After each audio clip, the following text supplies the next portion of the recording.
Hola, muy buenos días. ¿Cómo están? Estamos viernes 26, saludándolos desde el Inca, su servidora Cecilia Fernández y conmigo la doctora Leticia Domínguez, que ya la extrañábamos mucho, habían dado fuera, pero pues aquí estamos y y como lo habíamos prometido, vamos a estar de manteles largos. Y hoy estamos de manteles largos, pero con doble bordado, ¿sí? Súper elegante, que bueno, nos hace el honor y con mucho, mucho cariño la recibimos a la doctora Lenny González. Doctora Lenny, muy buenos días, bienvenida. Como siempre, un gusto Bienvenida. verla. La doctora Lenny es una de nuestros acompañantes en Linca desde hace mucho tiempo. Su aporte, su ciencia, su amor por todo el trabajo del Inca y por todos los niños. Entonces, pues la bienvenida y voy a dejarle la palabra a la doctora Leti para que lea un poquito de sus cartas credenciales, que son extensas, pero las vamos a hacer cortita para presentarla. Sí, Nada más adelante. checando si se escucha mi audio. Totalmente. Estás Ok. bien, Leti.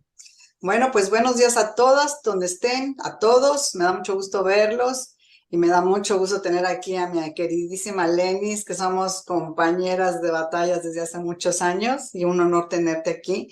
Les voy a leer alguna de parte de su currículum. La doctora Lenis González Valles es médico pediatra, gastroenterólogo de Venezuela y ejerce en México y en Estados Unidos también, creo, no sé, pero bueno.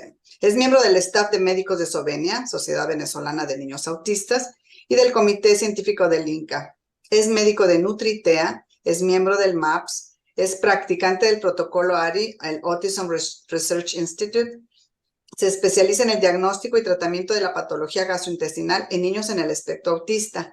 Ha participado como ponente en numerosos congresos nacionales e internacionales hasta la actualidad. Coautora en los trabajos de investigación con el Dr. Kriegsman, Stephen Walker y el Dr. Wakefield en los hallazgos histológicos e inmunológicos de la mucosa gastrointestinal en estos pacientes. Es autora del primer trabajo latinoamericano de investigación en hallazgos endoscópicos, histológicos e inmunológicos en la mucosa intestinal en niños con trastornos del espectro autista y de diversos artículos sobre este tema en diferentes publicaciones. Es coautora del trabajo de investigación junto con los doctores Walker, Fortunato y Kriegsman, llamado Identificación de la expresión genética única en niños con TEA e ileocolitis. Es autora del capítulo de manifestaciones gastrointestinales en autismo del libro Tratamientos biológicos del autismo y PDD del Dr. William Shaw y del artículo Venezuelan Experience en la revista Autism One. Y con esto, de verdad, le agradezco a Lenny su presencia hoy, les doy la cordial bienvenida y te dejamos, Lenny. Ok, bueno, muy buenos días. Muchísimas gracias por la invitación. De verdad que es un honor, un placer y un compromiso estar una vez más compartiendo ciencia y amistad con Linca, nuestra institución desde hace más de 20 años y de la cual, bueno, estamos enamorados y aparte de que, bueno, como decimos, una de las instituciones más longevas en América Latina. Entonces, bueno, sin más preámbulo, vamos a compartir pantalla y vamos a comenzar la conferencia. En el día de hoy vamos a disertar sobre por qué un niño con autismo debe recibir tratamiento biomédico. Vamos a hacer como un paneo, un paseo por las diferentes razones que nos llevan a tratar de hacer los diagnósticos de las comorbilidades de los niños con autismo para poder diseñar el tratamiento biomédico individualizado, personalizado en cada paciente. Obviamente con la salvedad de que hay un protocolo ABC que todo niño con autismo debe cumplir. Entonces, bueno, iniciamos de inmediato y de nuevo gracias a mis queridas amigas Ceci y Leti por esta honorable invitación.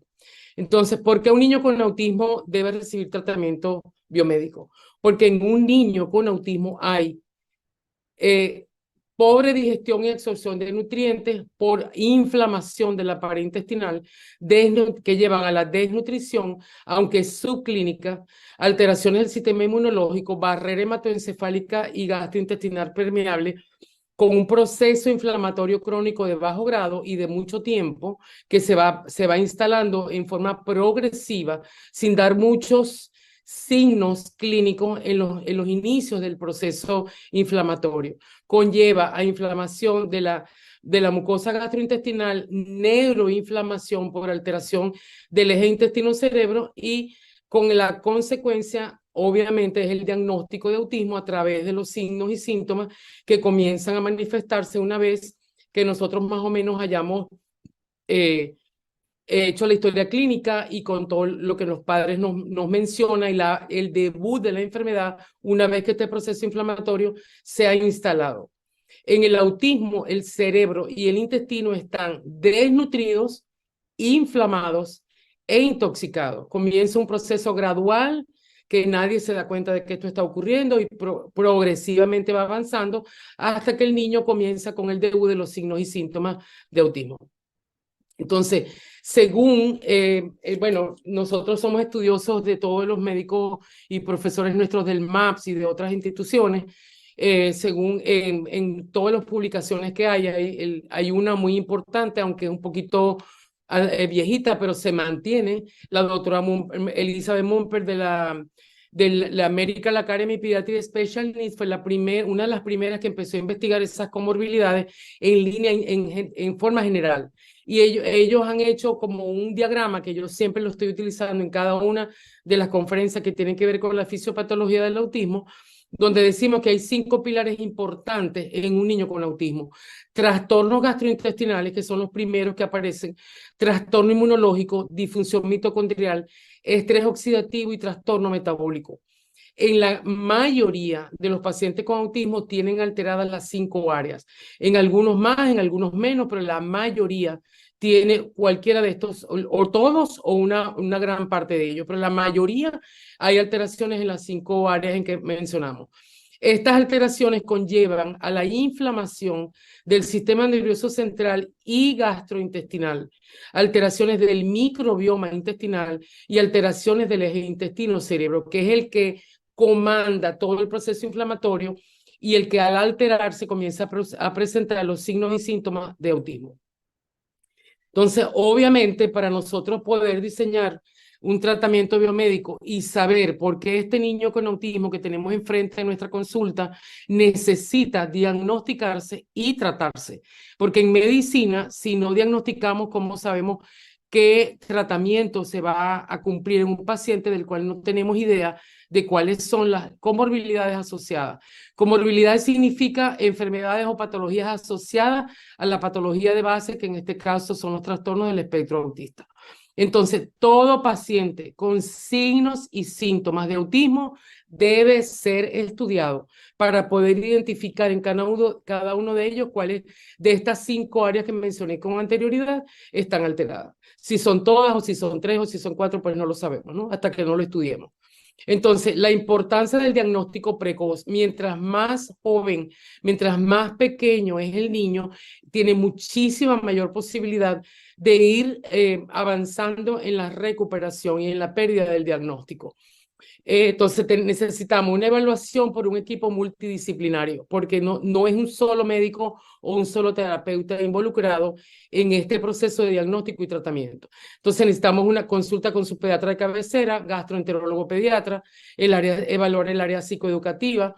Ahí interviene la escuela con los terapeutas de la escuela o la psicopedagoga de la escuela, las interconsultas que este paciente necesite, de acuerdo a lo que nosotros como pediatras hemos decidido una vez que hemos estudiado el caso y hemos hecho el examen físico y hemos hecho parte de la anamnesis que nos va a llevar a la sospecha de que este niño tiene autismo. Entonces las interconsultas son variadas de acuerdo a lo que el niño nos presente, los síntomas y signos que presente.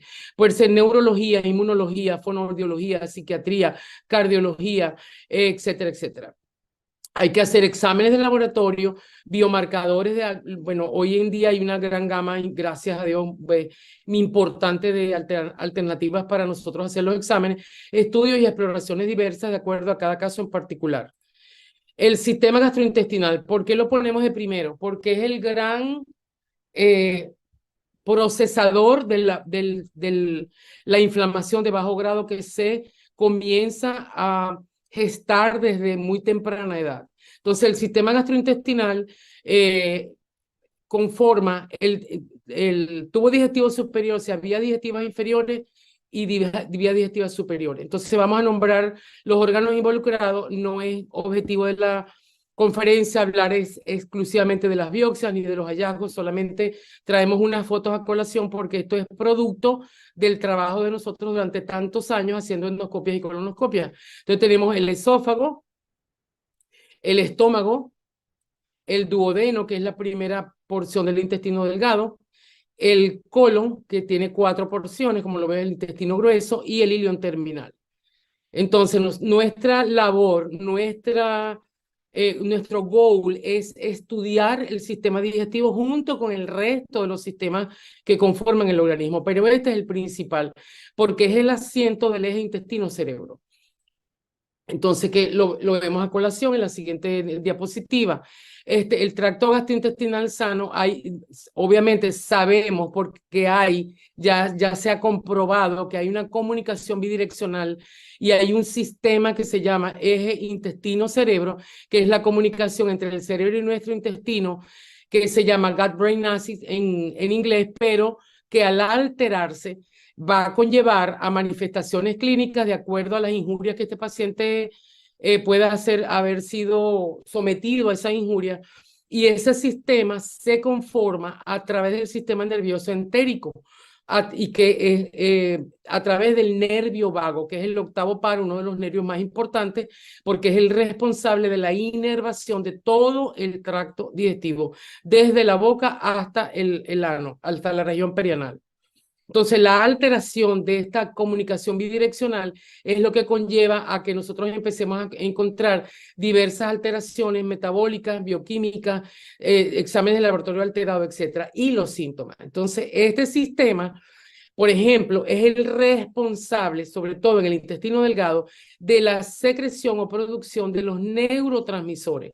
Mucha gente piensa que los neurotransmisores se producen en el cerebro y no es cierto. El cerebro le da órdenes al intestino diciendo necesito serotonina, necesito dopamina, norepinefrina o epinefrina, y el intestino indemne, un intestino sano, es capaz de cumplir esas órdenes o esas necesidades que el cerebro le está manifestando. Entonces, si este eje se altera, por lo que hemos venido hablando desde que comenzó la conferencia, comenzamos a ver diferentes alteraciones. Entonces, pues empieza la sensibilidad alimentaria, lo altera. La pérdida, la consecuencia de la inflamación y de la disrupción de la mucosa intestinal va a llevar a pérdida de enzimas digestivas, y pérdida y déficit de enzimas del sistema biliopancreático, trastorno de la motilidad gastrointestinal. También tiene que ver que hay predisposición genética, como todas las enfermedades. Hay desregulación del sistema inmunológico, por eso hoy en día se habla eje intestino inmune cerebro, cuando está alterado. Y comienzan los síntomas de autismo, que bueno, aquí está trastornos en el procesamiento sensorial, trastornos conductuales y los síntomas y signos que nosotros estamos acostumbrados a ver en niños con autismo. Entonces traemos el primer trabajo a colación, que es el rol de la salud gastrointestinal en el manejo de niños con autismo. Entonces el resumen es todos los trabajos que ustedes vean en esta conferencia tienen su referencia respectiva para que el que guste pueda indagar un poco más y leer el artículo completo. Los niños con autismo experimentan síntomas gastrointestinales que impactan su salud, su aprendizaje y su desarrollo. Y las causas subyacentes incluyen disbiosis intestinal, disfunción inmunológica, sensibilidad alimentaria, déficit de enzimas digestivas y déficit del procesamiento sensorial. Por lo tanto, una de las conclusiones que tiene el trabajo es que los niños con autismo tienen un alto riesgo de desarrollar comorbilidades, un alto riesgo mayor que la población general de desarrollar comorbilidades asociadas o patologías asociadas. Este mismo trabajo, seguimos con la conclusión, el manejo adecuado mejora el bienestar, la función cognitiva, el comportamiento y las habilidades educativas. Una vez que este intestino y el eje intestino-cerebro es diagnosticado el nivel de inflamación, qué nivel tiene, severo, moderado, leve, cuáles son las alteraciones que hay, nosotros diseñamos el tratamiento. Entonces la respuesta a ese tratamiento es mejoría de la salud integral, la función cognitiva, pérdida de algunos de los síntomas de autismo, mejoría en el comportamiento, en las habilidades, comienzan los niños a aprender, aprenden a leer, a escribir, etcétera. Las intervenciones gastrointestinales mejoran la nutrición, reducen los síntomas, promueven los estados de ánimo equilibrados y aumentan la independencia del niño con autismo. El siguiente trabajo, obviamente nosotros tenemos que mostrar el nivel de evidencia de todo lo que nosotros estamos conversando para darle peso a la conferencia. Cualquier conferencia que nosotros demos debe estar sustentada por la medicina basada en evidencia. Aquí traemos otro trabajo cuyo título es El síntomas gastrointestinales en trastornos del espectro autista, una revisión de 28 estudios centrados en la relación existente entre los síntomas gastrointestinales y la severidad de los síntomas de autismo, como lo es en el caso, en algunos pacientes, la autoagresión, heteroagresión y a veces la regresión. El doctor Gorrindo y sus colaboradores encontraron que los niños pequeños y no verbales tienen más probabilidades de sufrir estreñimiento. Y es hoy en día, de unos 10 años para acá, el estreñimiento ha ganado lugar dentro de los primeros 4 síntomas gastrointestinales y ahora desplazó a la diarrea y al dolor abdominal, y hoy en día es la primera causa de consulta en los niños con autismo a nivel de pediátrico, para consulta pediátrica, por sufrir estreñimiento de muy difícil manejo. Se ha informado que la prevalencia de los síntomas gastrointestinales va de un 37, casi un 38% a un 82.4%. Esta referencia es del año 2022. Las diferencias en la composición de la microbiota intestinal de los niños con autismo y la presencia de síntomas gastrointestinales proporcionaron más evidencia de la relación entre las manifestaciones gastrointestinales y los síntomas de autismo, así como la existencia de un eje intestino inmune cerebro, un eje alterado, donde dentro, entre el intestino delgado y el cerebro, también empieza a deteriorarse la función del sistema inmunológico. Por eso hoy en día hablamos de eje intestino inmune cerebro. El siguiente trabajo nos habla sobre que el título es la microbiota intestinal en el autismo y en los desórdenes del comportamiento o del humor, los trastornos del humor. Este estudio revela la importancia de la alteración del microbioma intestinal en la patogenia o fisiopatología del autismo y de los trastornos neuropsiquiátricos. Hoy en día se sabe que el papel fundamental que juega la microbiota intestinal en los trastornos neuropsiquiátricos como el bipolar syndrome, como la depresión, etc. Debido a la desregulación del sistema inmunológico, endocrino y neurológico, que resulta en la alteración del eje intestino-cerebro, que hemos venido hablando desde hace unos minutos atrás.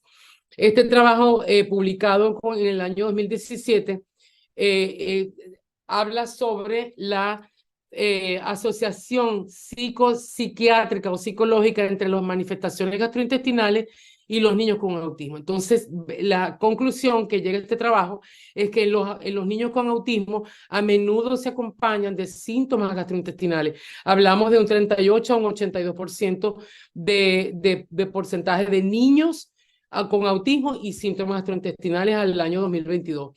Tienen un alto impacto en la conducta. O sea, la presencia de síntomas gastrointestinales traduce que hay inflamación de la pared intestinal, disrupción de la mucosa, alteración de las funciones del sistema digestivo, que tiene un impacto altísimo en los trastornos de conducta, así como en las alteraciones en la función del sistema nervioso autónomo, que es el responsable de la comunicación entre el intestino y el cerebro.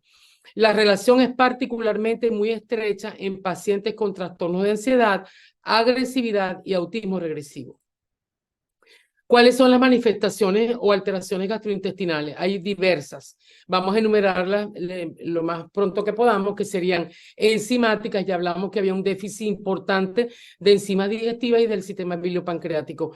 Alteraciones nutricionales, alteraciones gastrointestinales, que ya habíamos hablado que hay un proceso inflamatorio crónico de bajo grado y muy lento, muy progresivo, y que muchas veces hasta nosotros mismos los pediatras a veces cuando está en la primera fase no nos damos cuenta de que se está comenzando a inflamar el intestino. Y hoy en día se conoce como autismo asociado a enterocolitis. Es una inflamación crónica en el intestino delgado y en el intestino grueso, distinta a la enfermedad inflamatoria intestinal, no encontrada en otras patologías gastrointestinales. Entonces, por eso el nombre ahora toma el nombre de autismo asociado a enterocolitis. Incrementa la permeabilidad intestinal, se desmonta la sonulina, que es la proteína que mantiene unidas las células del intestino delgado, los enterocitos. Esta proteína se comienza a destruir y se separan las células, eso produce lo que llamamos permeabilidad intestinal y es un marcador súper importante para que se puede hacer en sangre y en heces, más importante en heces, para poder saber el grado de permeabilidad intestinal de cada paciente. Hay elevación de los marcadores de inflamación intestinal, hay disbiosis, obviamente lo hemos hablado hace muchos años, infecciones oportunistas, hiperplasia anular linfoide, que es la lesión característica del intestino delgado, del intestino delgado y grueso, cuando nosotros hacemos una endoscopia y colonoscopia. Esa es la lesión que aparece macroscópicamente en ambos intestinos. Hay trastornos de la secreción ácida del estómago, como hipocloridria, obviamente con un intestino inflamado, alterado, infectado, etcétera. Hay trastornos de la motilidad gastrointestinal, el intestino deja de moverse de una manera adecuada y comienzan los procesos de diarrea o estreñimiento o alterno ambos. Y obviamente el dolor abdominal. Hay devastación del microbioma intestinal, alteraciones metabólicas y alteraciones inmunológicas. Este trabajo que venimos a traer a continuación, publicado en el año 2018, evaluó la diferencia en la respuesta inmune en varios perfiles del microbioma intestinal en niños con autismo. Entonces, los resultados revelan que los niños con autismo y manifestaciones gastrointestinales tienen niveles elevados de citoquinas proinflamatorias en comparación con los niños autistas. O sea, es una cascada de acontecimientos, es como un efecto dominó. Se inflama el intestino y empiezan a caer, empiezan a inflamarse el resto de los órganos y sistemas. Esto es comparado con niños con autismo y sin patología gastrointestinal. Los niños con autismo y manifestaciones gastrointestinales tienen niveles elevados de sonulina en las heces y es un marcador, como dije anteriormente, que indica la presencia de permeabilidad intestinal. Al desmontarse la sonulina se separan las células, como las que vemos aquí, que están pegaditas una al lado de la otra, no hay separación y el intercambio de iones y de nutrientes entre una célula y otra a través de la membrana basal, de la membrana intercelular y del ribete en cepillo. Entonces, al separarse, al perderse, desmontarse la sonulina, que es como decir el glue que pega una célula con otra, comienza a haber intestino permeable y se filtran proteínas de diversos tipos, proteínas, virus, bacterias, parásitos, todo tipo de microorganismos. Y la consecuencia a nivel endoscópico, lo que uno ve en una endoscopia es la hiperplasia nodular linfoide. Estos nódulos que ustedes ven aquí, grandes, el intestino debe ser liso, rosado, que deben verse las arterias. Aquí no vemos absolutamente nada, es un intestino totalmente inflamado. Se produce neuroinflamación con la consecuente presencia de los síntomas de autismo, alteración del microbioma, alteración de las vellosidades intestinales, pérdida de las vellosidades intestinales y obviamente la consecuencia es la inflamación crónica desde el esófago hasta el colon e hilo terminal. Y vemos esa pérdida se nota porque los pliegues que hay en todo el intestino delgado empiezan a desaparecer porque hay pérdida de las vellosidades intestinales. Entonces, ¿cómo nosotros podemos evaluar la indemnidad del eje intestino-cerebro clínicamente? Y obviamente después con exámenes de laboratorio. Entonces sabemos que eso está demostrado, ya lo dijimos, está súper comprobado la comunicación entre el intestino y el cerebro y el sistema inmunológico. Entonces, si hay inflamación gastrointestinal, produce disautonomía, deficiencias nutricionales, sistema inmune deteriorado, problemas con los metabolitos dietéticos, o sea, el niño si no hace una dieta específica, lo que no puede digerir las proteínas como la proteína de leche de vaca, el gluten, obviamente la caseína, que es una de las proteínas de la leche de vaca, la beta-lactoglobulina, la lactoalbúmina, produce una disrupción de la mucosa intestinal. El producto es la disbiosis intestinal con pérdida de las funciones metabólicas y de las bacterias benéficas del intestino. Entonces eso se traduce en los síntomas. De este lado vemos el mecanismo inflamatorio y de este lado comienzan los síntomas: posturas anormales, trastornos del sueño. Aquí no solamente nombra algunos, ¿no? Pica, que es bien común hoy en día. Síntomas inexplicables, como por ejemplo autoagresión, heteroagresión, ansiedad, trastornos del sueño, o sea, todo lo que nosotros conocemos como síntomas de autismo, cuya génesis es en el sistema digestivo. La génesis de los síntomas de autismo comienzan a presentarse cuando ya el eje intestino-cerebro está alterado, inflamado, intoxicado. Podemos ver algunos de nuestros pacientes. Esta foto, la primera, yo siempre la pongo porque me la regaló mi amigo, el doctor Krixman, cuando yo todavía no tenía muchas fotos de pacientes en esa época. Esta foto tiene unos 20 años. Cuando él compartió conmigo alguna foto, bueno, aquí está el niño, la niña con dolor abdominal. Lo que hacen es recostarse presionarse el abdomen sobre superficies duras. Distensión, varios grados de distensión abdominal, como pueden ver en las diferentes fotos. En los niños más grandes ya ellos pueden tocarse la zona donde les duele, donde tienen molestia, y en algunos niños, pues, inclusive en la escuela, pueden tener esos síntomas y estar presentando dolor abdominal durante sus actividades escolares. En este otro trabajo, nosotros vamos a comenzar el estudio del microbioma intestinal, cuáles son sus alteraciones, publicado en el 2017 por el doctor Strati y sus colaboradores. Ellos caracterizaron la presencia de hongos y bacterias del microbioma intestinal en una cohorte de niños con autismo. Ellos no los compararon con nadie, sino ellos estudiaron los niños con autismo, cuál era la clasificación de la característica de estos niños en el microbioma intestinal. Encontraron que el 90% de estos niños clasificaron con autismo severo. A los que les estudiaron el microbioma, 90% eran diagnosticados en ese momento con autismo severo. ¿Qué resultados obtuvieron del estudio de esa flora intestinal normal? Que los Firmicutes, Proteobacterias, algunas de las Corynebacterias y Lactobacillus estaban completamente disminuidos en el intestino. Y aumento de las bacterias patógenas o las bacterias comensales, que son las que nos ayudan a que se pliegan al que le dé más alimentos, más nutrientes. Ellas se pueden hacer positivas para el intestino o pueden formar parte de la flora intestinal alterada. En caso de que el intestino esté totalmente inflamado, ellas cambian porque son bacterias del microbioma intestinal, pero que son saprófitas. Ellas ellas se pliegan al que más alimento le dé, al que más oxígeno le dé. Entonces pueden variar su función de acuerdo a la injuria que recibe ese intestino.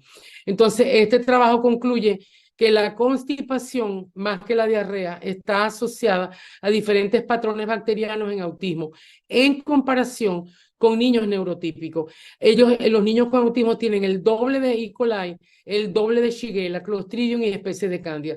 Todos estos son especies bacterianas. Entonces, también encontramos parásitos intestinales, Giardia lamblia en un 80% de los casos, sobre todo pacientes de América Latina, oxiuros de un 20 a un 30%, blastocistitis hominis, dientamoebas frágiles son en el orden en que están expuestos en la conferencia, pues es en el orden que se encuentran con mayor frecuencia. También encontramos hongos con una alta prevalencia de levaduras de diferentes tipos y subespecies. Las más importantes son las cándidas y subespecies, y otros hongos como Trichosporium, Geotrichum, y etcétera. Y otros tipos de bacterias que no son benéficas, que son bacterias patógenas que comienzan, el intestino pierde sus barreras inmunológicas y comienza a permitir que esas bacterias entren al sistema y no sean eliminadas, como el Clostridium, la E. coli patógena, que son 4 tipos diferentes de Escherichia coli patógena, Shigella, Salmonella, Sulfobacterium, Protobacterias, etc. Entonces aquí vemos en la foto un Helicobacter pylori, una Giardia lamblia bien definida, parece una pera invertida, con los dos núcleos que parecen dos ojitos que nos estuvieran mirando. Y aquí abajo vemos el blastocystis homini. Ahí, estos son los más comunes, sobre todo en nuestros pacientes de América Latina. El siguiente trabajo para comprobar de que hay un sobrecrecimiento de cándida, sus diferentes subtipos. En este caso, traemos el trabajo cuyo autor lo publicó en el 2012, también es un trabajo, perdón, el 2019, es un trabajo un poquito ya, tiene unos 4 años atrás, pero todavía está vigente por completo. Este trabajo se llama El rol de las micotoxinas y su fisiopatología en el autismo. Ellos estudiaron un grupo de químicos contaminantes de los hongos como Aspergillus, Fusarium y Penicillium, que son los más comunes en la flora intestinal de los pacientes. Estos son ingeridos o inhalados. No son hongos que nacen en el intestino como la candidiasis, como los diferentes tipos de cándida. O Geotrichum o Trichosporum, por ejemplo. Entonces, son hongos que vienen del exterior, que son ingeridos por el paciente. Y ellos midieron los marcadores de estos hongos, que son la ocratoxina, fumicina, aflatoxina, gliotoxina y ceracelorona, que nosotros lo estudiamos en un examen que se llama Mycotox, que es el estudio de las toxinas en la orina, para saber cuáles son las toxinas que este paciente tiene, que nos evidencian que hay sobrecrecimiento de hongos, tanto externos como internos en el paciente con autismo. Producen entonces lo que ellos encontraron, que los que más aumentan son la ocratoxina, estos son los marcadores que encontramos en la orina, ocratoxina, aflatoxina, alguna fumicina, gliotoxina y ceracelonona, que son las que provienen del Aspergillus y del Penicillium, que son los más frecuentes encontrados en el intestino de los niños con autismo. Estos producen inmunosupresión y estrés oxidativo, agravando el problema de estrés oxidativo que ya estos niños tienen. Entonces encontraron una diferencia significativa entre la gliotoxina y la ocratoxina en la orina y suero de los pacientes autistas estudiados, comparado con la orina de sus hermanitos y de los niños escogidos como control. Es un estudio bien interesante, el que lo quiere evaluar, aunque no es tan totalmente reciente, pero sigue siendo vigente y es bien interesante, y esta es la referencia para el que lo quiere estudiar. El siguiente trabajo, pues también es un poquito, este sí es del 2012, pero todavía está vigente, es bien importante. Aquí está la referencia por el que lo quiere estudiar. Este estudio encontró elevados niveles de cándida en niños con autismo comparado con niños neurotípicos. Esto no ha cambiado a lo largo de estos 22 años que llevamos nosotros en el protocolo biomédico. Los autores concluyen que está relacionado con la desregulación del sistema inmunológico, que impide que el intestino genere todos y el sistema inmune que reside en el intestino genere toda la cascada inmunológica para proteger al paciente de la invasión, vamos a decir así, de estos hongos.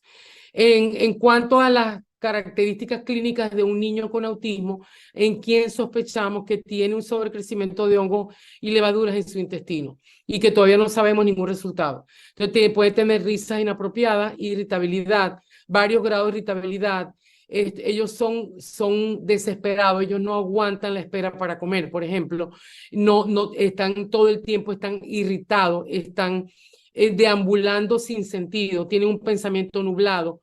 Puede ser que no tengan más capacidad sino pensar tengo hambre, y estar enfrascados en un solo pensamiento. No tienen manera de discernir, como en un niño que está ya tratado, con intestino ya empezando a sanar, con las terapias y con todo. Un niño que tiene candidiasis intestinal, sobrecrecimiento bacteriano, una disbiosis intestinal importante con inflamación del sistema digestivo, es un niño que tiene un pensamiento nublado. Esas terapias no funcionan. Son los niños que dicen, pero es que yo lo llevo a terapia todos los días y no avanza. No hay avances en la escuela, no hay avances en la terapia. Entonces probablemente tenemos una disbiosis importante con un sobrecrecimiento de patógenos gastrointestinales, entre ellos las levaduras y los hongos. Entonces pueden tener adición al azúcar, trastorno del sueño, dermatitis del pañal, o niños grandes que ya no usan pañal pero tienen un aro perianal enrojecido, prurito anal inclusive, aumento de la frecuencia urinaria,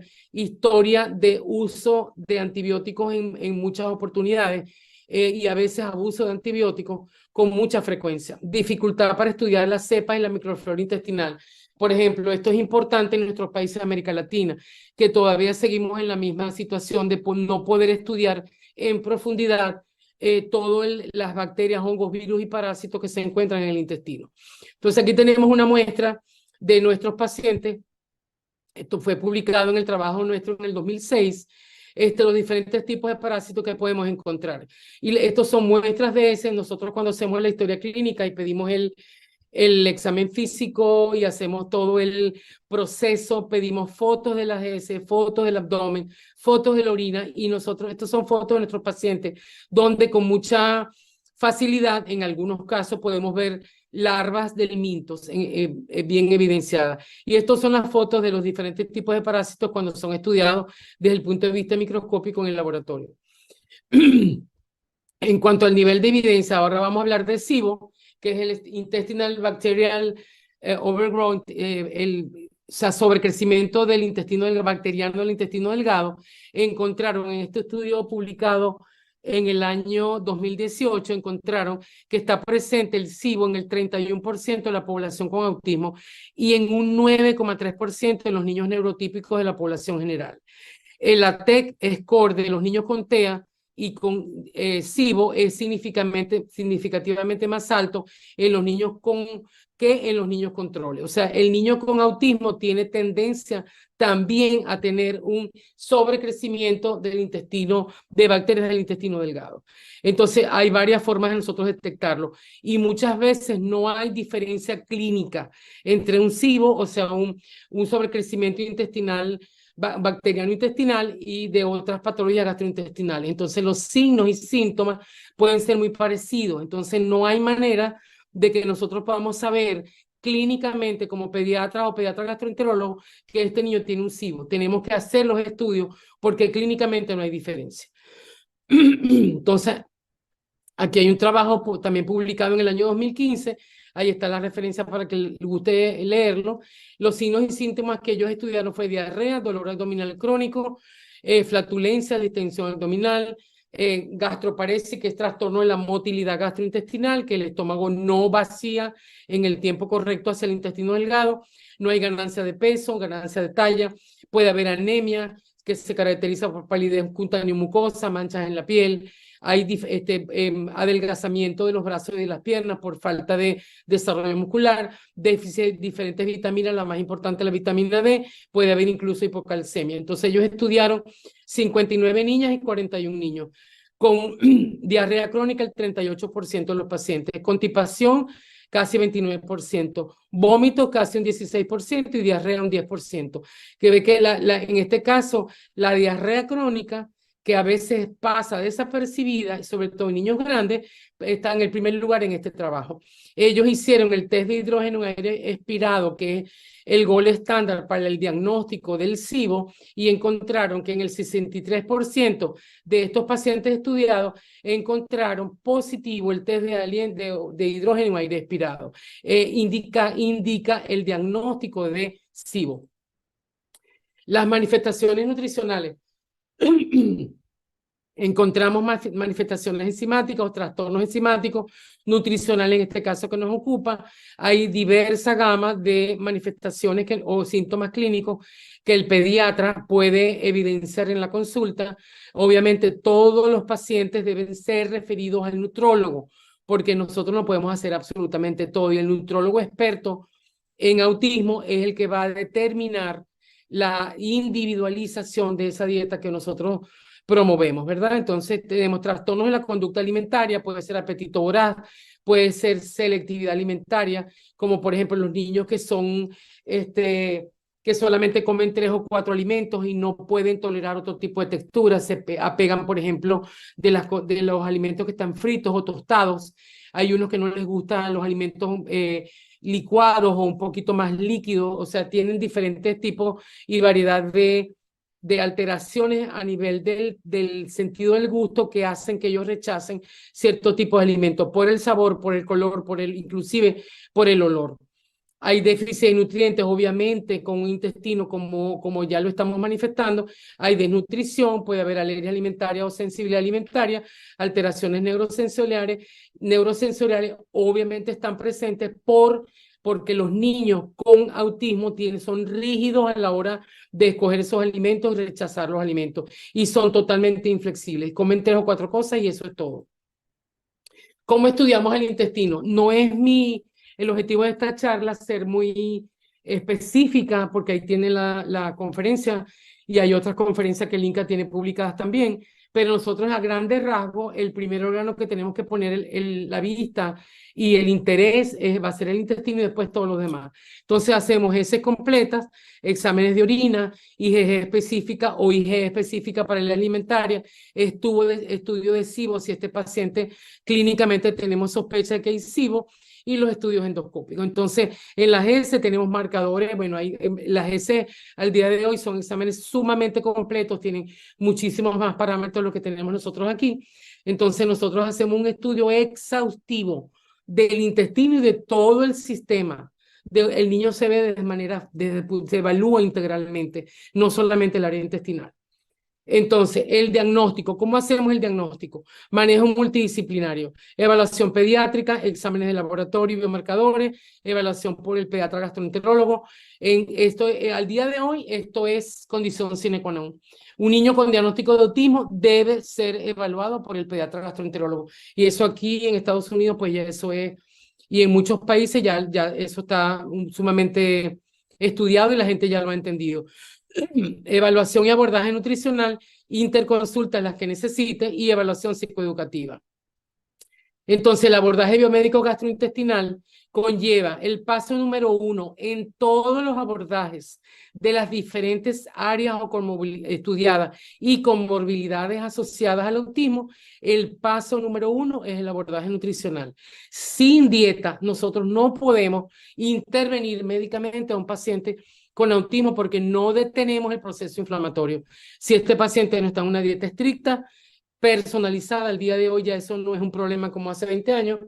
Tratar el déficit de nutrientes, dar pre y probiótico, diseño totalmente personalizado de acuerdo a los resultados del laboratorio. Y este abordaje va a ser igual para cada uno de los que vamos a seguir viendo en la conferencia. Obviamente tratamos la disbiosis, las infecciones crónicas que hayamos encontrado, el sobrecrecimiento de levaduras y clostridia, el déficit enzimático de acuerdo a las enzimas que hayamos encontrado y obviamente toda la patología gastrointestinal, desde el esófago hasta el colon y el ileón terminal.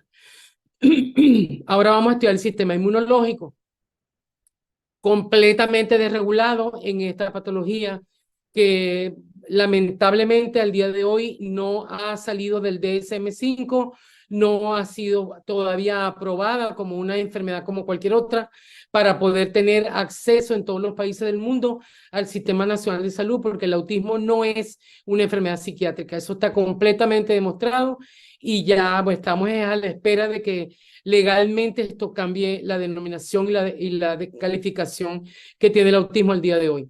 En el sistema inmune, la respuesta inmune está alterada. Hay desregulación del sistema inmune, por eso estamos hablando de eje intestino inmune cerebro, porque sabemos que el sistema inmune comienza a deteriorarse desde los inicios de la aparición de toda la cascada inflamatoria en esta enfermedad. Entonces puede haber inmunodeficiencia, autoinmunidad o hipersensibilidad, o mezclarse o estar las tres, o estar una de las tres, estar solamente dos presentes. Nosotros tenemos la responsabilidad de estudiar también el sistema inmune.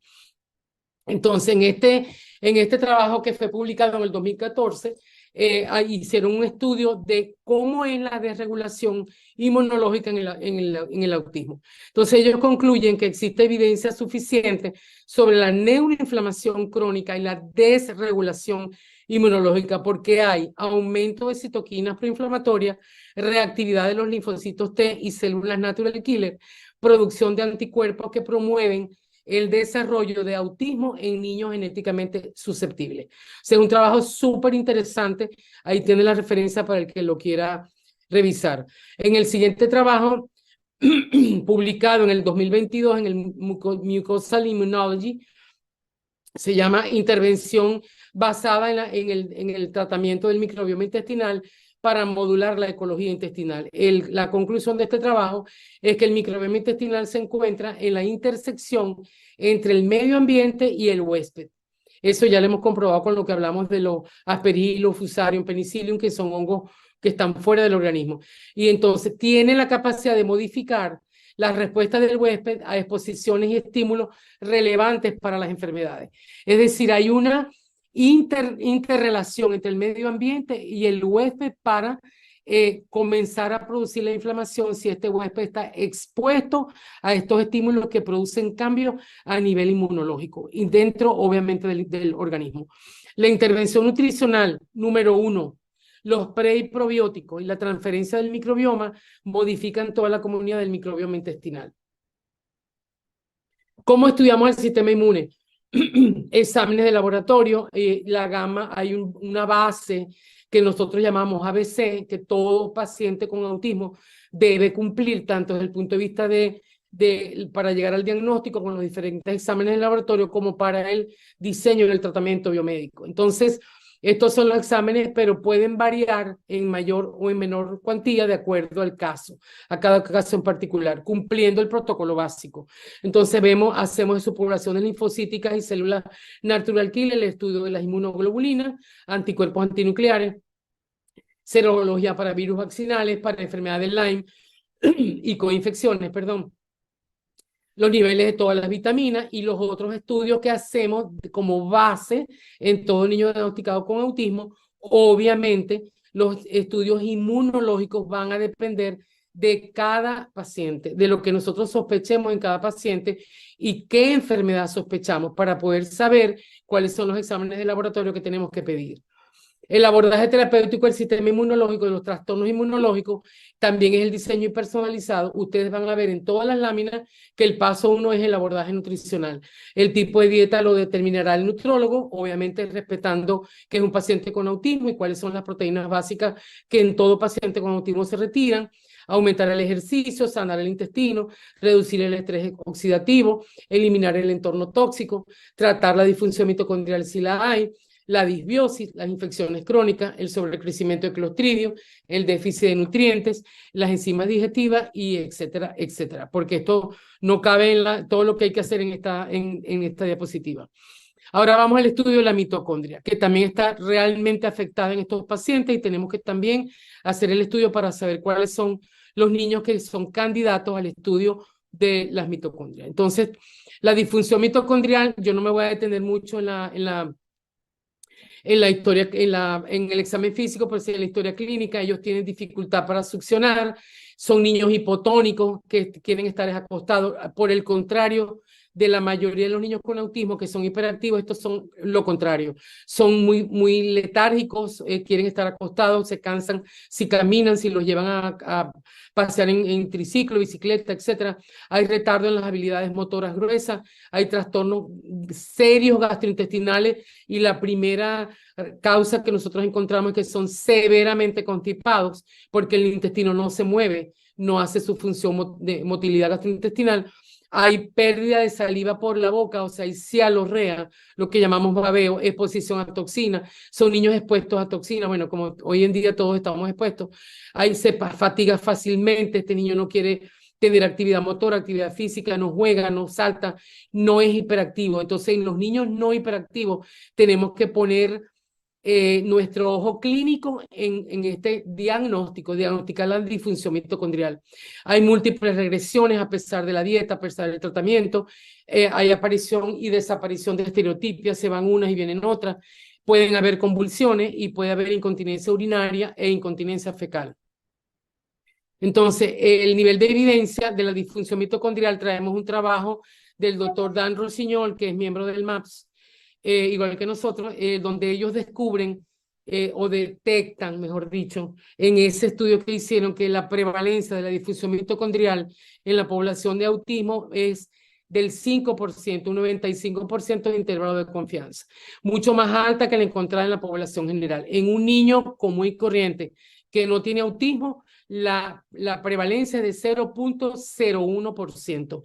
En los niños con autismo es 5%, es bastante alta.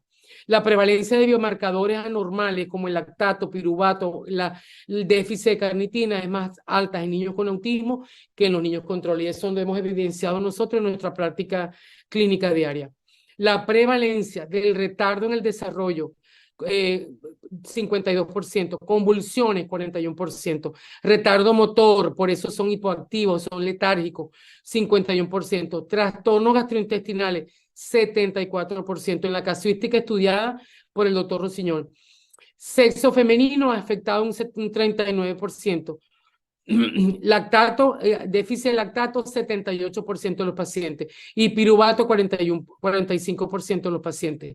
Esto significa que es más alto en niños con autismo y disfunción mitocondrial comparado con la población general.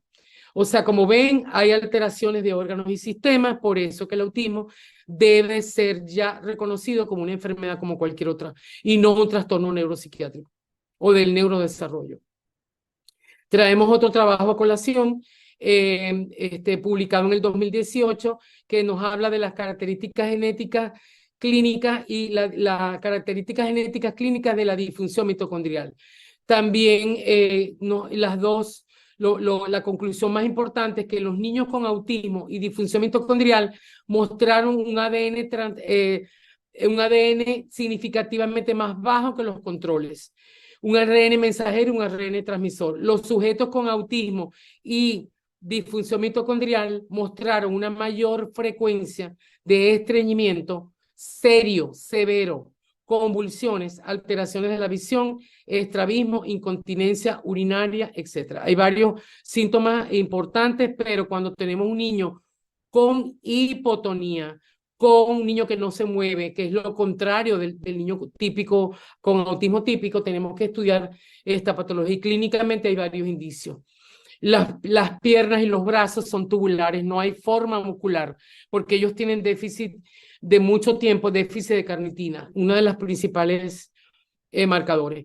¿Cómo estudiamos la disfunción mitocondrial? A través de los exámenes de laboratorio, panel de todas las carnitinas, panel de acetil L-carnitina, todas las pruebas hepáticas y las pruebas de laboratorio que nosotros solemos pues estudiar, todo el panel completo, ácido láctico y pirúvico, la creatinquinasa, el estudio de la cadena respiratoria mitocondrial, la química sanguínea ampliada con todos los exámenes que tenemos y que necesitamos. Obviamente personalizamos la orden del laboratorio, pero los exámenes básicos se tienen que hacer, marcadores nutricionales, minerales y oligoelementos, y en algunos casos tenemos que llegar a la biopsia muscular de acuerdo a cada caso en particular y a los resultados del laboratorio, porque la biopsia es la que va a determinar, la biopsia de músculo es la que va a determinar si esta disfunción mitocondrial es adquirida por toda la cascada inflamatoria del autismo o es por trastornos genéticos, que también lo hay y se confunden.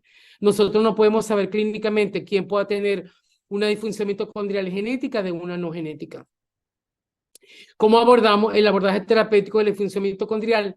De este lado, lo mismo, abordaje nutricional como paso número 1, aumentar el ejercicio en la medida de nuestras posibilidades y en la medida que el paciente va siendo tratado.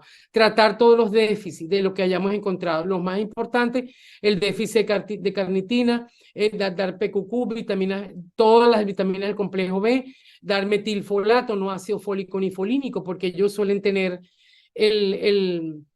de las mutaciones del DNA pueden tener positiva la MTHFR. La mayoría lo tiene, entonces tenemos que dar metilfolato porque la otra forma de folato no es absorbible. Omega 3, 6 y 9, grasas de buena calidad, eso se encarga el nutrólogo. El diseño totalmente personalizado para cada caso en particular. Aquí hay otra gama de tratamiento, taurina, ácido folínico, esos son algunos de los que nosotros utilizamos, pero obviamente todo esto depende de los resultados de cada paciente. Trastorno metabólico, entonces tenemos trastornos en la metilación, en el metabolismo del folato y en el estrés oxidativo. Ustedes me dirán, a cómo vamos en este nivel de la conferencia, si los trastornos del espectro autista deben ser tratados médicamente, desde el punto de vista del protocolo biomédico que se conoce hace más de 20 años. O sea, ya hemos logrado demostrar en una manera lo más sencilla posible que hay inflamación de todos los órganos y sistemas. Entonces, vamos a entrar en el ciclo de metilación, en los trastornos del metabolismo del folato. Entonces nosotros esta charla no es para hablar de la fisiopatología de el ciclo de metilación. Vamos a hablar de qué es lo que hay, a grosso modo, y cómo son las manifestaciones.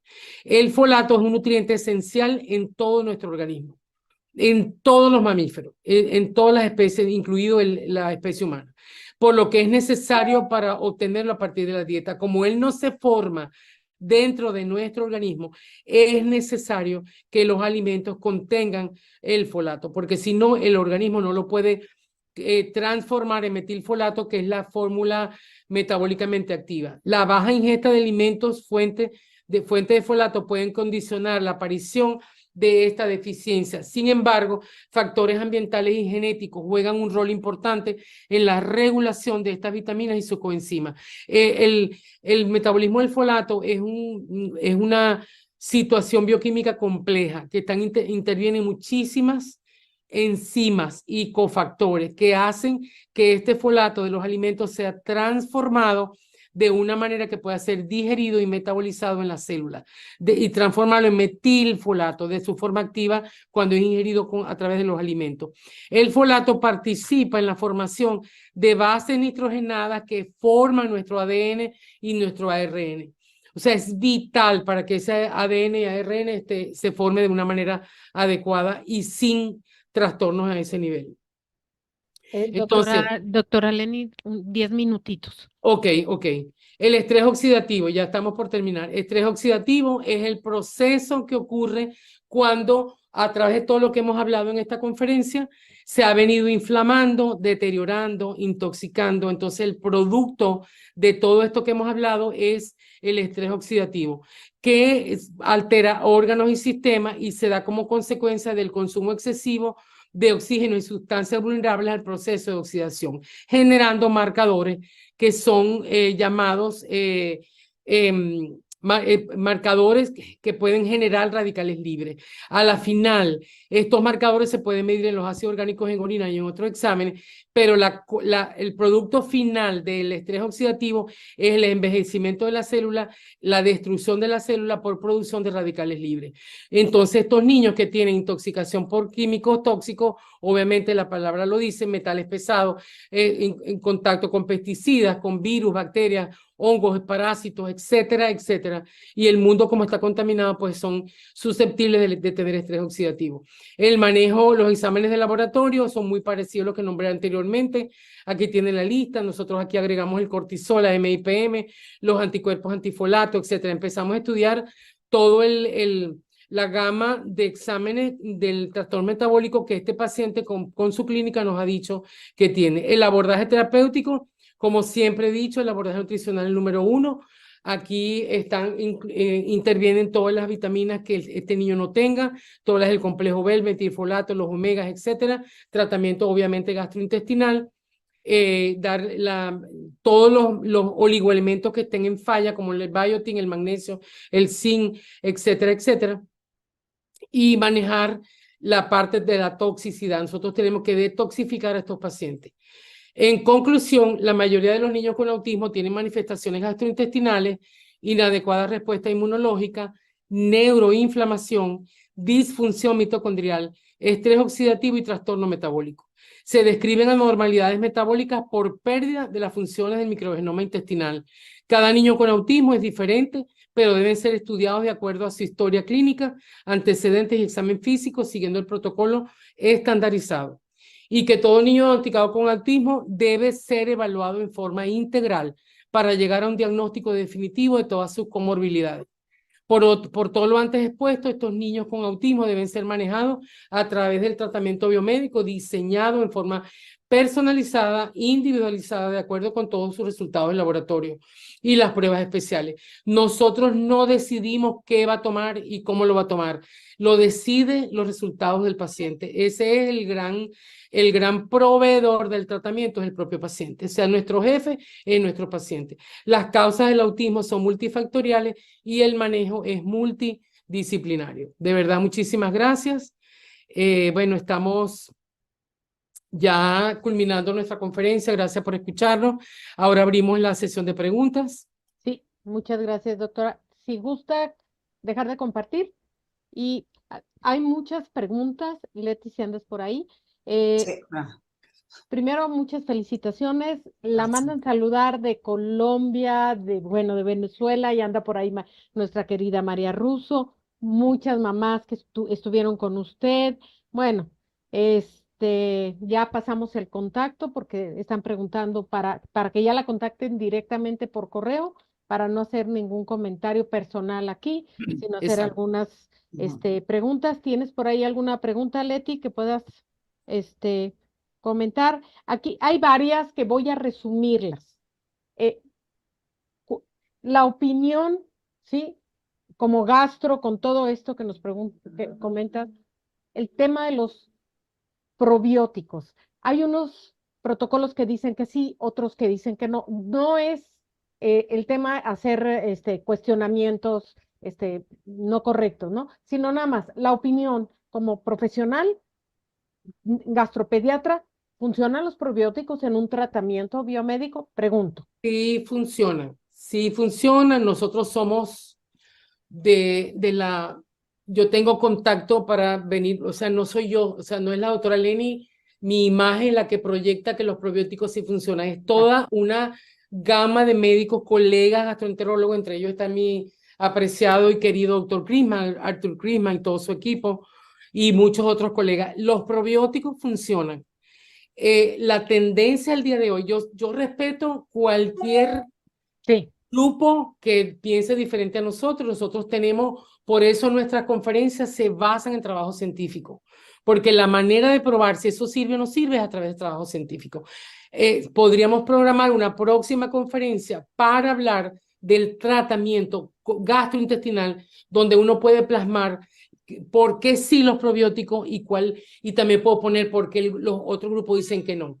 Cuando nosotros, yo voy a responder bien rápido, cuando hacemos el tratamiento por los 4 a 6 meses, que es la parte agresiva del tratamiento gastrointestinal e integral, suspendemos probióticos y todo el tratamiento para hacer exámenes.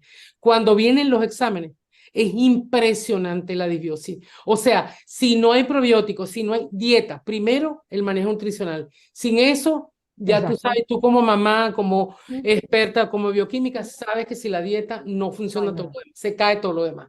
Entonces, es impresionante cómo se caen los bífidos en cero, lactobacilos en cero. O sea, esas son familias de probióticos. Nosotros estamos haciendo un estudio de heces más profundo, que es el estudio del microbioma intestinal, cepa por cepa, la muconutritiva, etcétera, etcétera. Entonces, estamos haciéndolo más profundo para poder llegar más, acercarnos más a cuál es el déficit de esas bacterias benéficas en ese paciente. Pero nosotros, 100% de aprobación, porque eso es lo que nosotros nos ha ayudado en todos estos años y hay muchísimos trabajos. O sea, Ok. podríamos hacer solo una conferencia de puro probiótico Pues y problemas digestivos. Sé que la dejo abierta, después lo no, ya estoy conversamos. anotando, ya estoy Ajá, haciendo lista. conversamos en petit comité, o sea, Exacto, sí, pero tomamos la palabra. pero muy Hacer, buenas las preguntas, de porque verdad que. sí, y todo el enfoque y el interés no es generar controversias o cosas polares, no. Como dices, es ciencia y sobre todo lo más importante, la individualidad de los niños y ese por el bien de los niños, ¿no? O sea, ese es el enfoque nuestro, ¿no? ¿Sí? Por ¿Ok? ejemplo, yo te puedo dar menos de un minuto.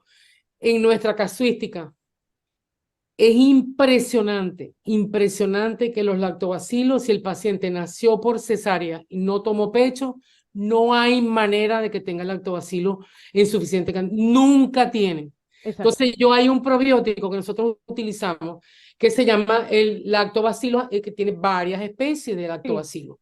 Y los probióticos se utilizan separados. Ya esa mezcla de antes, ya ya no eso ya sirve. murió, porque de acuerdo al mapa del paciente, el Exacto. mapa de las bacterias gastrointestinales.